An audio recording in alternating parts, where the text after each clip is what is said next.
নাহৰকটীয়া চাহ বাগিচাৰ কৰ্মচাৰী সংঘৰ কাৰ্যালয়ত ৰঘুৱা তাঁতীৰ ৩৭ সংখ্যক মৃত্যু দিৱস উপলক্ষে এক গাম্ভীৰ্যপূৰ্ণ অনুষ্ঠান অনুষ্ঠিত কৰে সুজাতা ফাউণ্ডেশ্যন গ্ৰুপে।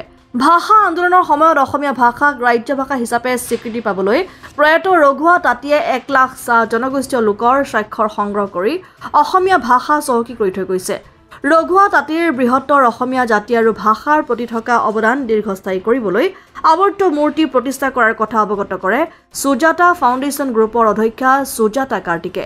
দিনজোৰা কাৰ্যসূচীৰে অনুষ্ঠিত হোৱা ৰঘুৱা তাঁতী স্মৃতিচাৰণ সভাত অসম সাহিত্য সভাৰ প্ৰাক্তন সভাপতি পদ্মশ্ৰী প্ৰহ্লাদ চন্দ্ৰ তাছা, যোৰহাট আউনীআটী বিশ্ববিদ্যালয়ৰ প্ৰাধ্যাপক ডক্টৰ মানিক শইকীয়া, বিশিষ্ট শিক্ষাবিদ জয়ানন্দ বৰুৱা, ৰঘুৱা তাঁতী স্মৃতি ৰক্ষা সমিতিৰ সম্পাদক ললিত মাহালীৰ লগতে ভালে সংখ্যক গুণমুগ্ধ উপস্থিত থাকে।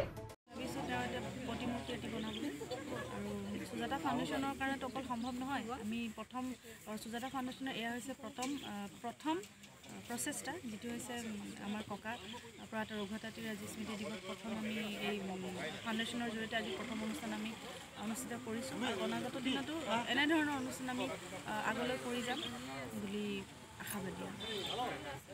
নাহৰকটীয়াৰ পৰা ক্ষীৰোৎকৰৰ ৰিপৰ্ট, অসম আদিত্য।